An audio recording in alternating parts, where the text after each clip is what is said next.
私自身が気をつけていることっていうのは何かというと、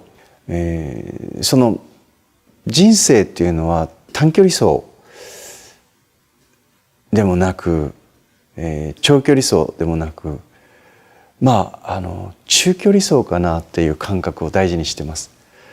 で、その社会に出て仕事をしている。でも私も自分が会社の経営とかにも関わっているので、自分もリーダーの役割をしたり、それからまた従業員の人たちの面倒を見たりとかっていうこともあるんですけども、私自身ですね、やはりこの一つの組織の長になって、そしてチームの長になって、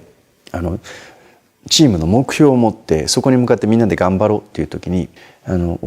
一番その中でやはり仕方がないんですけど困ることっていうのは何かというと、ものすごく頑張って力を発揮してくださるチームのメンバーがいるとものすごい助かるんですよ。助かるんですけど、やっぱりね、仕事っていうのは短距離走じゃないので、ね、短距離的にダッシュもしなければいけないけれども、いけない時もあるんですけれども、やっぱりね、ガーッと仕事をしてその後調子が悪くなってパタッと休んでしまわれるとやっぱり困るんです。その後続かないんですね。で、かといってね、体力をずっと温存してだらだらなんでしょうね、パフォーマンスが上がっているのかどうなのかわからない状態でだら仕事をするっていうのもまた違うんですね。体力を温存しすぎて、それでもなかなかぐっと上がっていくことができないというところで、大体その中距離ももちろん短距離、中距離、長距離、この全部の要素があるんですが、どこかでその短距離ダッシュもするけれども、それで潰れてしまったらその先がないんだと。かといって長距離どこまでも走り続けられるようにということで体力を温存しすぎてタラタラ言っててもなかなかパフォーマンスが上がらない。このジレンマがどうしてもあるわけですね。で、なのでこの中距離走っていうようなイメージで、ね、ガッとダッシュしなければいけない時もあるけれども、この先、短期で終わるっていうわけにはいかない。なので、この頑張る時にはガーッと頑張る。だけれどもどこかでね、これ以上やったら自分は寝込んでしまうなとか、しばらく休憩が必要になるなとか、ね、そういう状況を自分で分かる。精神力、体力ともに分かるという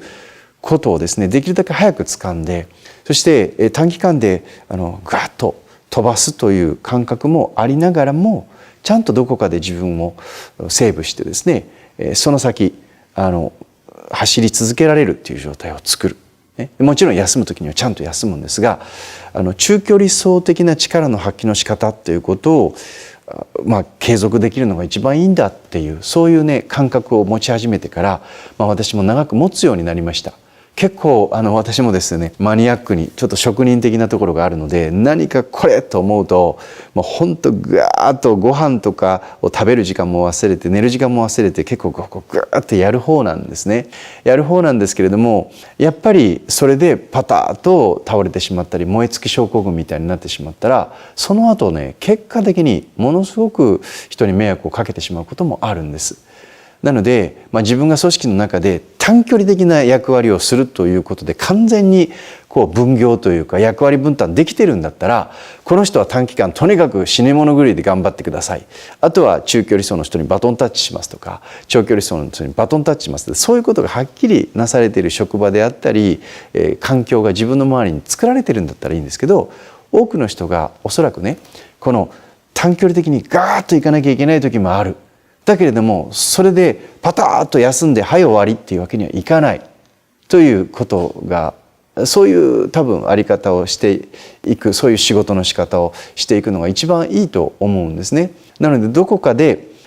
このぐーっと頑張る時は頑張る。だけれどもそれで自分が潰れてしまってしばらく休んでみんなに迷惑かけてしまう。それぐらいだったら早めにセーブして、ずっと肝心な時に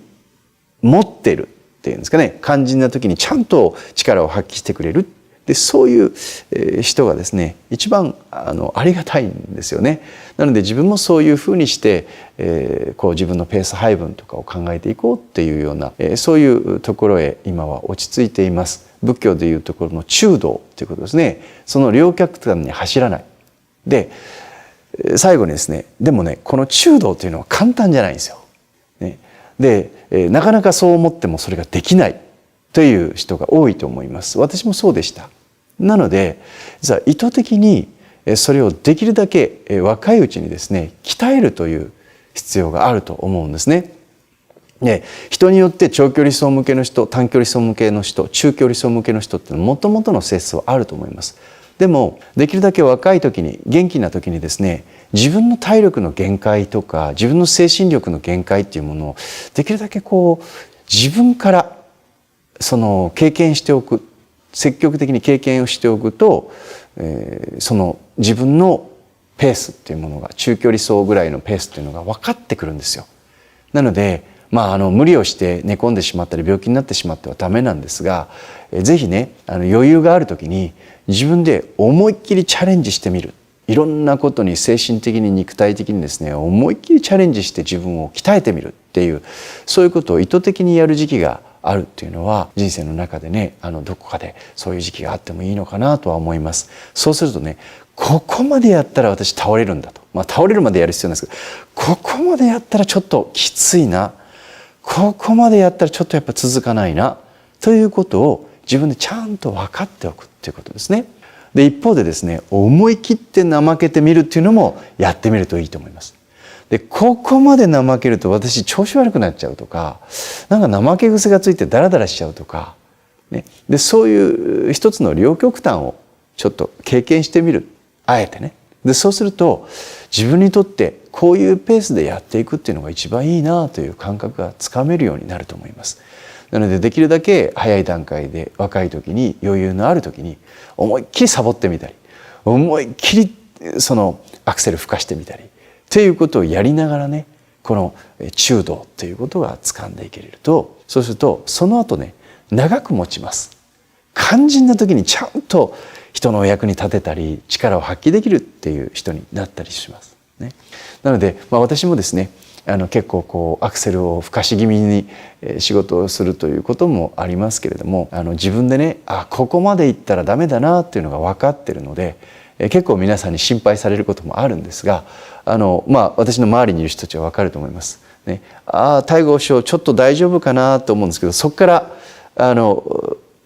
アクセル全開っていうことを多分近くにいるお弟子さんたちは見てたりしますよね。なので結構ねこっから行くんだっていう実はそういう余力を持って自分のペースをコントロールしてたりします。けれどもどこかでちゃんと休む時は休む、ね、そしてまたしっかり働く時には働くというこのメリと張りをつけながらも意識は中道で、年を重ねるごとに体力も落ちてきますし自分が思っているようなパフォーマンスも発揮できない。なのでそれを受け入れつつねいざという時にちゃんと自分がなすべきことが役割が果たせるように自分の体力自分の精神力と相談しながら自分のペースをつかんでいく、自分自身を知る、自分の中道を知るっていうことをねどこかでそういう意識を持って普段からトレーニングをなさっているといい塩梅で長いことペースを持たせることができる、生涯現役でいるということができるんじゃないかなということを最近は思っています。